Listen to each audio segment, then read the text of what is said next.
네, 서울 강북구 갑 출신의 전준호 의원입니다. 후보자님 먼저 지명되신 것을 축하드리고요. 예, 감사합니다. 네, 앞서서 동료 의원께서 6.27 대책과 관련해서 재건축 이주비를 대출받지 못하고 있다라는 말씀을 하신 것 같아서 그 사실관계를 조금 확인할 필요가 있고 바로잡을 필요가 있을 것 같습니다. 현재 그 관리처분 계획이 인가된 곳은 제한 없이 대출이 되고 있고, 그리고 앞으로 예정인 곳도 사업장의 퇴거자인 경우에는 기존 주택이 멸실됨으로써 무주택자로 간주가 돼서 전세자금 대출 같은 것이 일정한 금액 제한은 있긴 하지만 가능하다. 서울 지역에 최대 저희가 계산하기로 한 11억 정도까지는 전세자금 대출이 가능할 것으로 보여서 이주비 대책에는 큰 문제가 없는 것으로 대책 마련이 되고 있는 것으로 알고 있거든요. 예, 그런 맞습니다. 부분들에 대해서 실제 제도를 운영하다가 보면 빈틈이 발생할 수 있고 보완책이 필요할 수 있으니까 추가로 잘 살피셔가지고 보완해줘서 선의에 피해자가 발생하지 않도록 계속 잘 챙겨주실 것을 요청드리겠습니다. 국토부가 참 여러 가지로 지금 국민의 신뢰를 얻기 위한 노력이 앞으로 많이 필요한데요. 특별히 이제 김건희 일가가 최근에 특검 수사를 이제 받으면서 여러 가지 실체가 이제 드러나면서 충격을 주고 있습니다. 이 양평 고속도로 종점 변경 건인데요. 이 특혜와 관련해서 민중기 특검팀이 지난 22년 3월 말에 체결되었던 국토부의 타당성 용역조사 계약 과정에서 당시 도로정책과 직원들이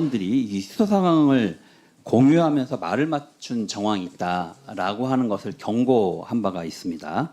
내용 중에는 김선교 국민의힘 의원이 보좌관을 통해서 국토부의 수사 상황을 공유해 달라고 하고, 국토부 2차관 출신이었던 김희국 전 의원이 도로정책과 직원들과 이달 초에 회동한 사실도 확인됐다. 뭐 이런 내용 보도가 있었는데요. 후보자님 보고 받으셨습니까? 예, 알고 있습니다. 네, 이건 수사 방해를 좀 넘어서서 공직사회 기강 자체를 뿌리치 흔드는 행위라고 볼 수가 있는데, 국민의 신뢰를 받고 정책을 추진하기 위해서도 내부 단속이 필요한 것 같습니다. 어떻게 하시겠습니까? 일단 전체적으로는 특검 결과를 지켜봐야 된다고 생각하고 있고요. 이 문제에 참여한 또 뭔가 문제를 일으키는 사람에 대해서 분명하게 옥석을 구분해서 하는 게 좋겠다. 그래서 특검 결과를 지켜보겠지만 그 옥석을 구분이 된다면 보다 명확하게 엄격히 처리하는 게 원칙이고, 또 특검 진행 과정에서도 국토부가 할 일이 있다면 반드시 해야 되는 게 원칙이라고 생각하고 있습니다. 네네. 생각보다 가담의 정도, 개입의 정도가 심각하다라는 취지에서 좀 몇 말씀을 더 드리겠는데요. 윤석열이 당선되고 20일 만에, 그러니까 2022년 3월경에 국토부 도로정책 당시 그 팀장이었던 김모 서기관이 경동 엔지니어링의 강모 회장, 그리고 동해종합기술공사의 김모 대표를 만나서 강상면을 종점으로 하는 노선을 마치 최종 노선인 것처럼 타당성 조사 과정에서 대안으로 제시해주면 용역계약 수행의 편의를 봐주겠다라고 하는 이야기를 했다는 내용입니다. 이를 용역사 오너들은 수용을 했고, 다시 김모 상무 또 이모 부사장에게 그걸 전달을 해서 강상면 종점안이 이미 예타를 통과했던 양서면 종점안에 비해서 더 우수한 것으로 타당성 조사 결과를 만들어내도록 지시를 한 것이죠. 그런데 지시한 이후에 현장에 가보지도 않고 현장 조사도 없는 상태에서 일주일 만에 강상면으로 종점안을 변경하는 안을 만들어낸 것으로 확인이 되고 있습니다. 그런데 이런 내용과 관련해서 지난해 있었던 국정감사장에서 이미 여러 의원들이 이 부분들을 지적을 하고 이런 분들을 또 증인으로 불러 세워서 물어보기도 했어요.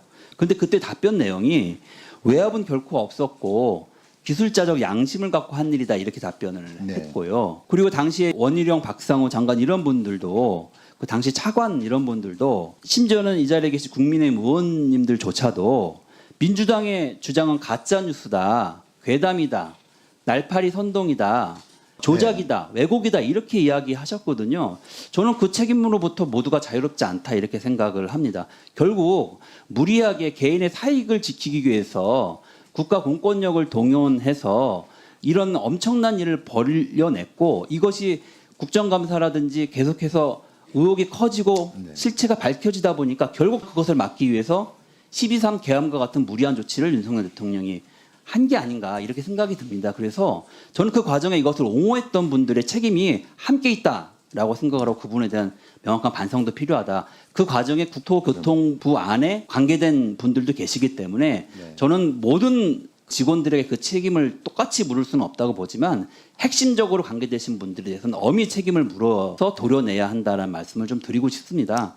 그 부분들을 명확하게 하셔야 한다고 생각을 하고, 또한 그 서기관이 자신의 생각을 가지고 그것을 용역업체에게 지시했을 가능성은 저는 매우 낮다. 그분에게 그것을 지시한 윗선이 반드시 있을 건데 그 윗선을 밝혀내기 위해서 국토부 안에서 노력을 하셔야 된다고 생각하는데 그럴 의향이 있으십니까? 예, 그 문제에 대해서는 뭐 분명히 특검 결과를 지켜봐야 되겠지만 국토부에서 해야 될 일 있다면 반드시 해야 된다고 생각하고요. 의원님께 추가적으로 말씀드리고 싶다면 현재 국토부 공무원들이 옥석을 저는 구분해야 한다고 보고 있고 또 그런 일부 부역한 공무원들에 대한 단호한 결과에 따라서 대처하는 게 반드시 필요하고 정말 선량하게 공무원으로서 열심히 일한 국토부 공무원들의 사기라든가 의지 이런 것들이 꺾이지 않도록 충분히 고려해서 균형감 있게 일을 처리하도록 하겠습니다.